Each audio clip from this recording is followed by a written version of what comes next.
मुझे भी कहा चुनाव में तुम भी चुनाव लड़ लो। मैंने कहा मैं नहीं लड़ता। बोले क्यों नहीं लड़ते? मैंने यार जब देश की जनता को हमने प्यार से जीत लिया हो तो हमें लड़कर जीतने की क्या जरूरत है? शानदार, बहुत खूब। हम कलाकार लोग तो प्यार से जीतते हैं, हमें लड़कर जीतने की कोई जरूरत नहीं। और कुछ भी कर लो, इस देश में सत्ता बदलती है, व्यवस्था नहीं बदलती। चेहरे बदलते हैं, चरित्र नहीं बदलता। मुखौटे बदलते हैं, मन नहीं बदलता। हम राजा का चेहरा बदलते, वो अपना कैरेक्टर कभी भी नहीं बदलता राजनीति के अंदर। तब कहना चाहता हूं, अच्छा लगे तो आपकी तालियां उठें। कोई फर्क नहीं पड़ता इस देश में राजा रावण हो या राम, जनता तो बेचारी सीता है।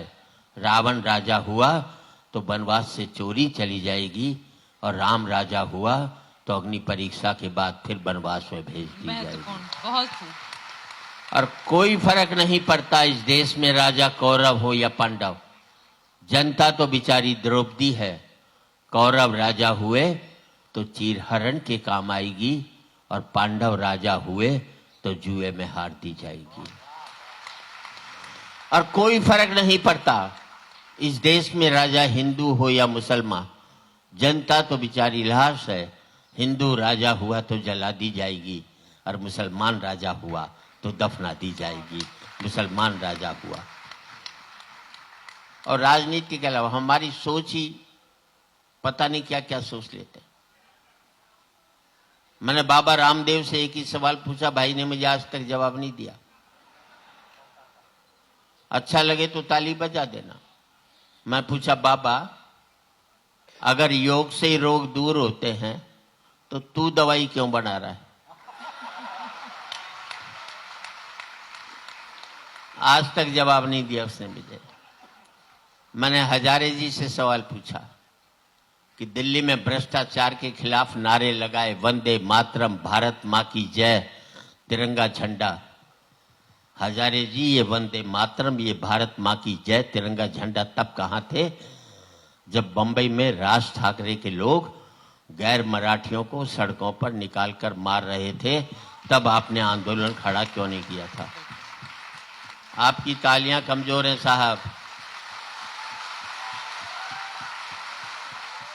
और आपको अच्छा लगे तो अब आपकी तालियां उठे। मैं पूछना चाहता हूं आप सबसे, अगर इस मुल्क में महाराष्ट्र में मराठी रहेगा, गुजरात में गुजराती रहेगा, राजस्थान में राजस्थानी रहेगा, फिर मुझे जवाब दो, फिर भारतीय कहां रहेगा इस मुल्क के अंदर? जिन असली मुद्दों पर बात उठनी चाहिए उस मुद्दों पर कोई बात नहीं करता। बेवजह मुद्दों पर हम लोग बात करते हैं। हम बेरोजगारी पर उस पर करते हैं। मैं तो मोदी जी से भी कहना चाहता हूं, एक बड़ी लड़ाई लड़ो पाकिस्तान से। आओ आखिरी लड़ाई लड़ते हैं।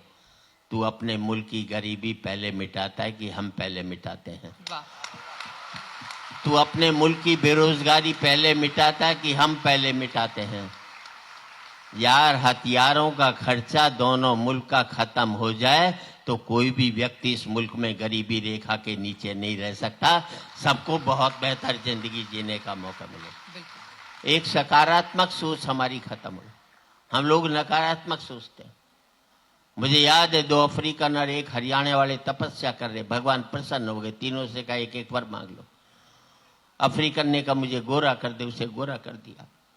दूसरे अफ्रीकन ने देखा बड़ा सुंदर, बोले भगवान मुझे भी गोरा कर दे, उसे भी कर दिया। अब हरियाणा वाले से भगवान ने कहा तू भी एक बार मांग ले। बोले जी मुझे कुछ नहीं चाहिए, इन साड़ों को फिर से काला कर दो बस आपको। हम खुद नहीं तरक्की करना चाहते, हम चाहते हैं दूसरे कमजोर बनाए रहे। और हमारे यहाँ तो कहा जाता है शास्त्रों में, किसी काम पर निकलो और सामने से अर्थी निकल जाए तो कहते हैं बड़ा अच्छा शगुन है।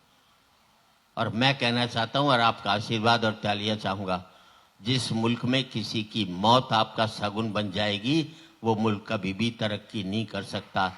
जिस दिन किसी का आंसू हमारा आंसू बनेगा, जिस दिन किसी की हंसी हमारी हंसी बनेगी, उस दिन आप देखेंगे एक सुनहरा भारत हमारे हाथों में। बहुत महत्वपूर्ण, बहुत शानदार।